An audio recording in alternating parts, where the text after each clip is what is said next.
आ गया है हमारे पास Q/M first derivative of Vy और Bz। तो यहाँ पर हमने फर्स्ट डेरिवेटिव ऑफ Vy की जस्ट वैल्यू राइट किया और हमारे पास क्या आ गया है, डबल डेरिवेटिव ऑफ Vx आ गया है। जो हमारे पास इक्वेशन फाइनल इक्वेशन आई है वो ओमेगा सी स्क्वायर Vx है। ओमेगा सी हमारे पास क्या है, ओमेगा हमारे पास फ्रीक्वेंसी है और सी साइक्लोट्रॉन फ्रीक्वेंसी है।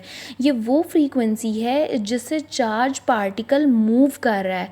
हमें यहाँ से यही पता, जो रिज़ल्ट हमने फाइंड आउट अभी किया है कि जो उस चार्ज पार्टिकल की मोशन है वो साइक्लोट्रॉन फ्रीक्वेंसी है, कि वो मूव कर रहा है साइक्लोट्रॉन फ्रीक्वेंसी से। और साइक्लोट्रॉन फ्रीक्वेंसी हम तब कहते हैं जब हमारे पास जो है वेलोसिटीज़ होती हैं परपेंडिकुलर किसके, मैग्नेटिक फील्ड के अलोंग। हम कह रहे हैं कि यहाँ पे V जो हमारे पास, क्योंकि Z के अलोंग तो हमने मैग्नेटिक फील्ड अप्लाई की हुई है, तो जो Vx है और Vy है वो क्या है, परपेंडिकुलर है किसके, मैग्नेटिक फील्ड के Z के अलोंग।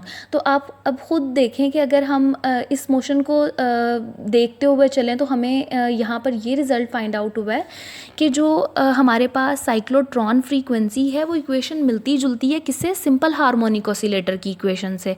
तो हमने जो फर्स्ट रिज़ल्ट यहाँ पे कंक्लूड किया है वो ये किया है कि हमारे पास जो चार्ज पार्टिकल है वो एग्जीक्यूट कर रहा है अपनी ही मीन पोजीशन के अराउंड, कि वो एग्जीक्यूट कर रहा है जो चार्ज पार्टिकल है। उसके बाद जो फर्दर हमने फाइंड आउट किया है, फिर हमने सॉल्यूशन ले लिया है। अभी हमारे पास एक रिज़ल्ट आया है कि चार्ज पार्टिकल क्या है, एग्जीक्यूट कर रहा है। अब हमने उसकी मोशन चेक करनी है कि आया वो सर्कुलर है या किस तरह से है।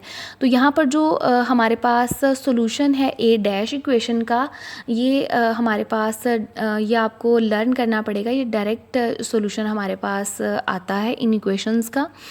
Vx जो है V perpendicular exponent I omega CT, इसको हमने D का नेम दे दिया है। फिर उसके बाद हमने क्या किया है, यहाँ से अब Vy भी फाइंड आउट करना है। अब इस इक्वेशन को हम A में पुट करेंगे और A हमारे पास इक्वेशन क्या है, ये वाली इक्वेशन है। जब हमने Y फाइंड आउट करना है Y के लिए तो फिर हम इसको फर्दर सॉल्व करेंगे। इसी equation by putting the value of Vx in equation A में हमने A हमारे पास ये इक्वेशन थी और इसमें हमने क्या पुट कर दिया है, ये वाली वैल्यू पुट कर दी है। तो हमारे पास जो फाइनल आंसर आया वो ये वाला आया है। यहाँ पे जो हमने Vy भी फाइंड आउट कर लिया, जो वेलोसिटी है जो हमारे पास क्या है Y के अलोंग है वो भी हमने फाइंड आउट कर लिया। अब 1/1 D और E